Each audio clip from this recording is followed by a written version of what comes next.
বাংলাদেশের এক সময়ের প্রভাবশালী মন্ত্রী ছিলেন লুৎফুজ্জামান বাবর। তিনি বিএনপি সরকারের স্বরাষ্ট্র প্রতিমন্ত্রী ছিলেন।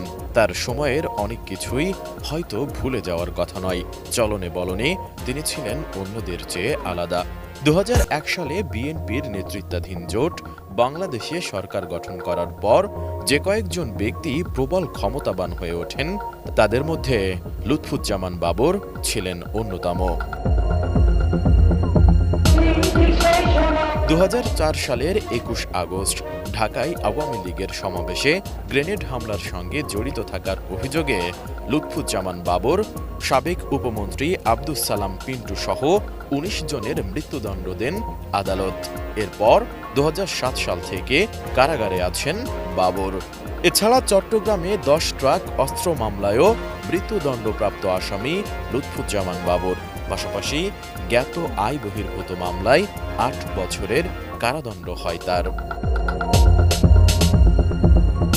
এবার সাবেক অর্থমন্ত্রী কিবরিয়া হত্যা মামলায় সাবেক স্বরাষ্ট্র প্রতিমন্ত্রী লুৎফুজ্জামান বাবরের জামিন দিয়েছেন আদালত।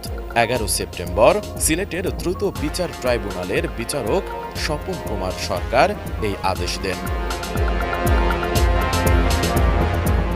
২০০৫ সালের ২৭ জানুয়ারি হবিগঞ্জ সদর উপজেলার বৈতের বাজারে এক জনসভায় গ্রেনেড হামলায় সাবেক অর্থমন্ত্রী কিবরিয়া নিহত হন। এ ঘটনায় সাবেক স্বরাষ্ট্র প্রতিমন্ত্রী লুৎফুজ্জামান বাবর, সিলেট সিটির সাবেক মেয়র আরিফুল হক চৌধুরী সহ বিএনপির বেশ কয়েকজন কেন্দ্রীয় নেতার নামে মামলা করা হয়। আদালতে হাজির হন আরিফুল হক চৌধুরী। মামলার অন্যতম আসামি বাবর ঢাকায় কারাগারে বন্দী থাকায় তাকে আদালতে হাজির করা হয়নি। পরে আদালতের বিচারক লুৎফুজ্জামান বাবরের জামিন মঞ্জুর করেন।